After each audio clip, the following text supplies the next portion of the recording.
L'UEH a eu à présenter une note d'intention en février 2022 pour le prochain programme d'appui institutionnel 2022-2027. En fait, notre note d'intention s'articule sur deux grands axes. Un premier axe est un axe d'appui à la recherche et le deuxième axe est un axe d'appui à la gestion académique et aux moyens électroniques. Le premier axe, nous avons prévu pour le moment deux sous-axes. Un sous-axe qui concerne les énergies vertes, les énergies renouvelables. L'idée est de supporter la mise en place d'un laboratoire sur les énergies renouvelables. Et il y a déjà des initiatives d'ailleurs supportées par l'ARES pour ce domaine des énergies renouvelables. On compte amplifier cela dans un cadre interfacultaire. Le deuxième sous-axe, c'est un laboratoire sur les savoirs locaux. Les savoirs locaux, c'est un domaine transversal qui nous intéresse énormément et à l'UEH. Et il se trouve qu'il y a eu déjà des approches qui ont été supportées par l'ARES, notamment sur la médecine traditionnelle et concernant la crise de la COVID-19. On va amplifier cela et aller un peu plus loin en traitant ce dossier des savoirs locaux. Le deuxième axe est aussi un axe qui est d'importance puisqu'il s'agit de continuer le travail que nous avions entamé avec le programme d'appui institutionnel précédent. Et ce programme prévoyait un certain nombre d'outils, d'instruments, comme la cellule d'appui à la pédagogie universitaire, la CAPU. Nous souhaitons pouvoir, à l'UEH, amplifier et supporter cette initiative, et ainsi que d'autres moyens de gestion académique et des moyens électroniques. Il y a eu un programme qui a été développé, qui est le programme GP7. Ce programme peut s'articuler de différentes façons et il s'agira de continuer à aider l'UEH dans cette approche de gestion académique. Et oui, effectivement, c'était assez particulier. Donc, pendant très longtemps, on a hésité à se déplacer en Haïti ou à faire la mission en distanciel. Bon, finalement, la situation sécuritaire du pays a fait qu'au dernier moment, certains d'entre nous qui devions nous déplacer n'avons pas reçu l'autorisation de nos autorités de nous déplacer. Et dès lors, la question, c'est à trouver sa solution de manière automatique, disons. Hein. Donc, on a donc décidé de faire la mission en distanciel. Maintenant, on n'a pas été complètement surpris. On avait quand même préparé un petit peu le terrain.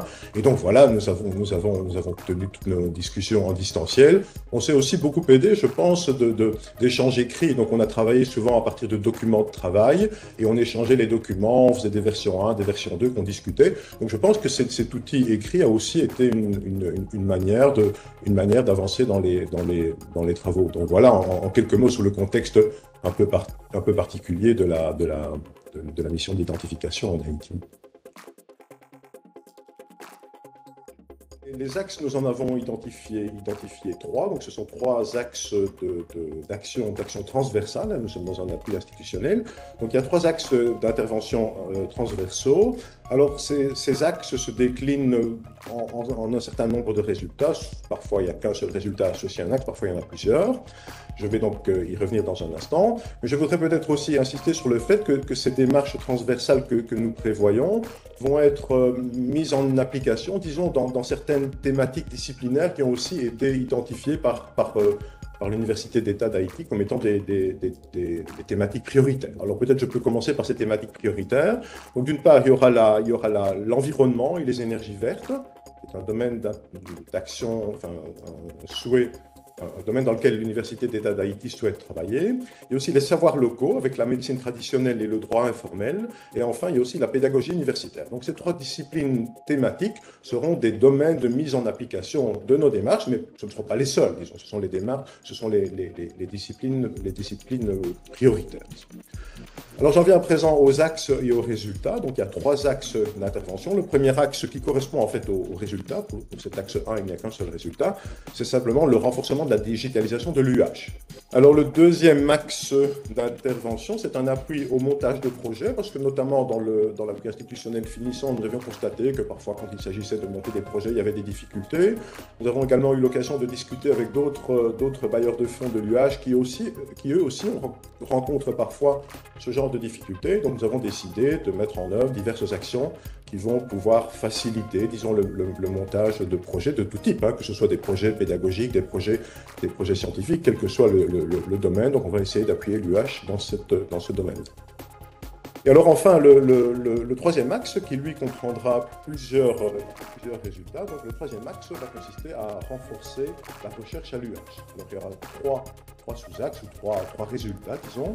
Le premier résultat va consister à augmenter les capacités de réseautage de l'UH. Donc on voudrait bien pouvoir favoriser les interactions, les synergies avec tous les types de partenaires possibles, avec d'autres bailleurs de fonds, avec d'autres projets de l'ARES, avec des interactions sud-sud quand cela est possible. Donc on voudrait travailler dans ce registre-là.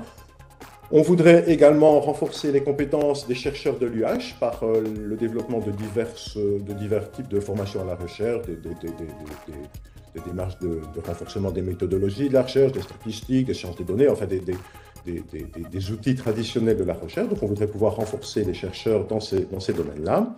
Et enfin, le résultat numéro 5, c'est un résultat qui va se concentrer sur le renforcement d'un laboratoire interfacultaire pilote dans le domaine des énergies vertes.